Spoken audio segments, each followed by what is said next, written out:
Hello guys, welcome to my YouTube channel. For those that have not met me before, my name is Peter Mukabeta. I'll be talking about my relocation journey to Zimbabwe. I've retired in the UK and I'm now returning to the UK, to my roots, Zimbabwe. So today I want to talk about borehole drilling. So once we had made a decision to go back to Zimbabwe, me and my wife started looking into things that we needed to put in place before we could go back. We discovered that we had 2 boreholes at the farm, but then we sort of thought there wouldn't be enough. We needed a 3rd borehole. So I went on to.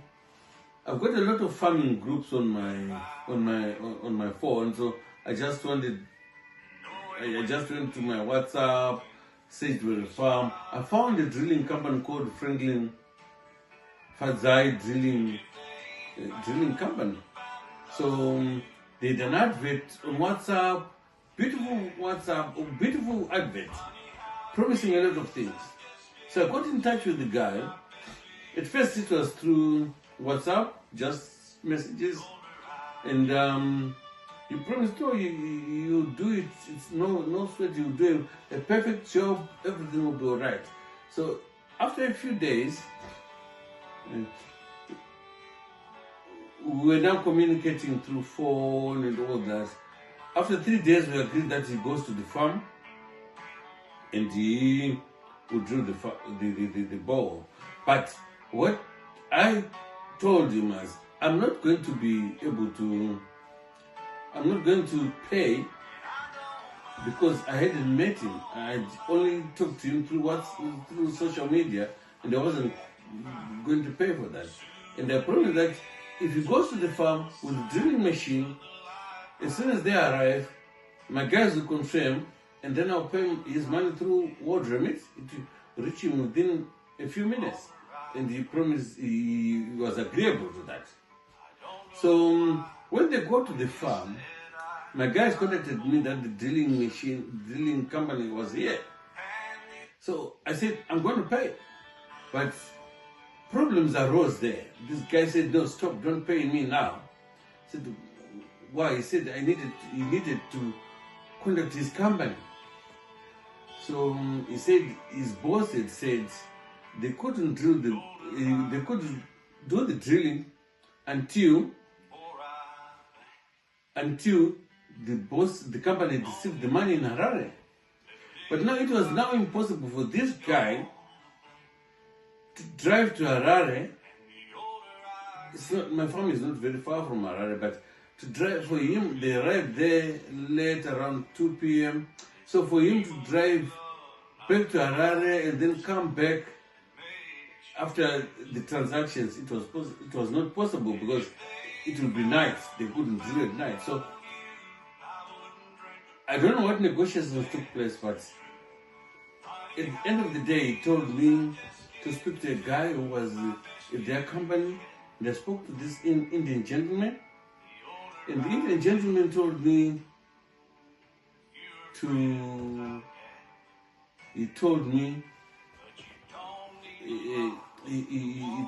send the money. I sent the money to the company.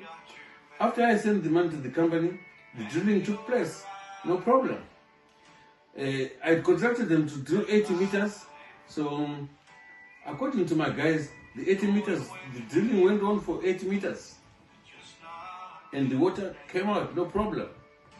So the problem came when these guys were trying to put in the borehole casings.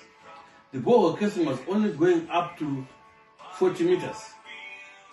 So my guys contacted me and said, there's a problem with the casings. The casings are only going to 40 meters. I said, no. The casings should go to 80 meters. So the guy spoke me to the phone and said, no, you know what? When we're drilling, we went through a rock. And now, I think the casing is just caught up by the rock, but the wall goes up to 80 meters. So I said, well, will my pump go in up to 80 meters? He said, no, no problem. It will go. And then they left. That was all. 3 days later, I sent someone to put in the submersible pump. The guy tried to put in the pump. The pump was only going up to 80 meters, up to 40 meters. So they called me when he was on site. He said, look, you told me I was putting this pump up to 80 meters. The pump is only going up to 40 meters. And he told me that he thinks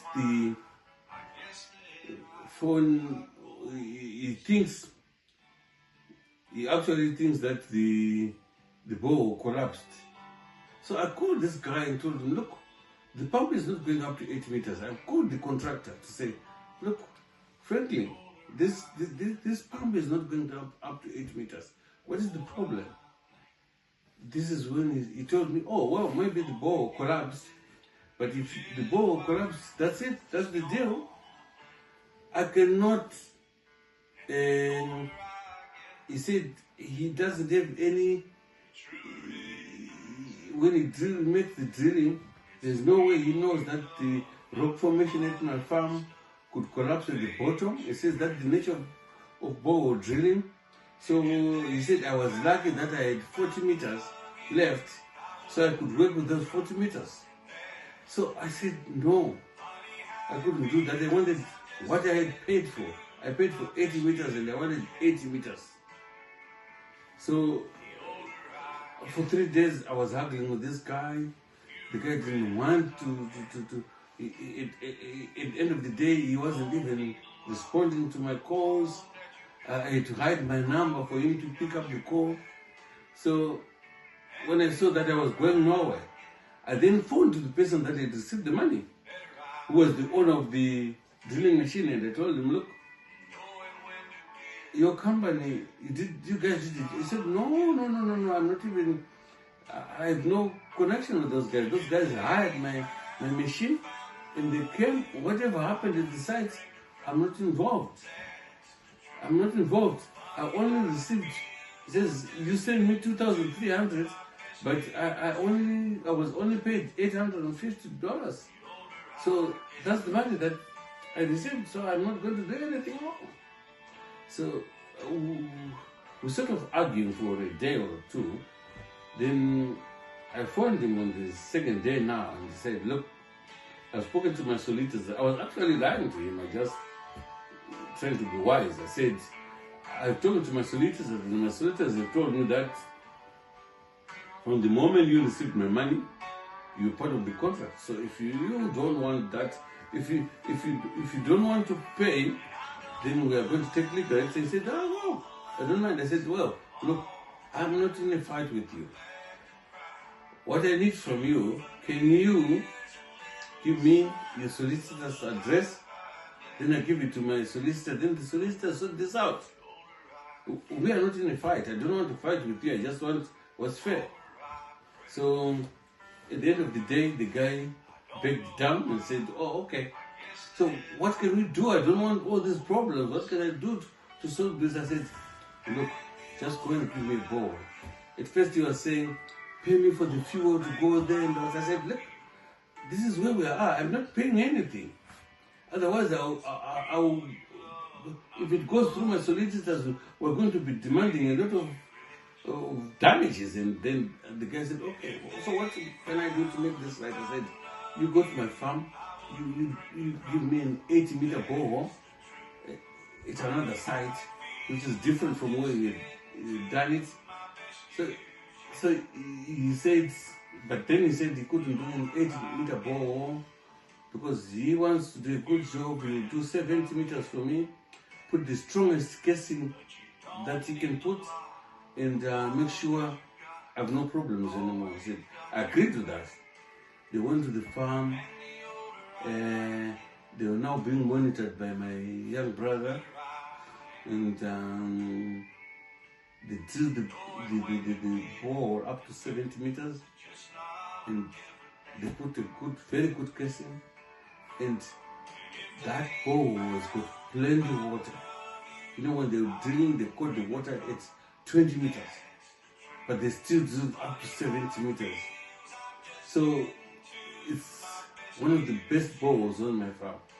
But well, the lessons here, guys, is please don't do any business through social media. Especially borehole drilling is tricky in Zimbabwe. Most people that want to be contracted for borehole drilling, they don't have the machines.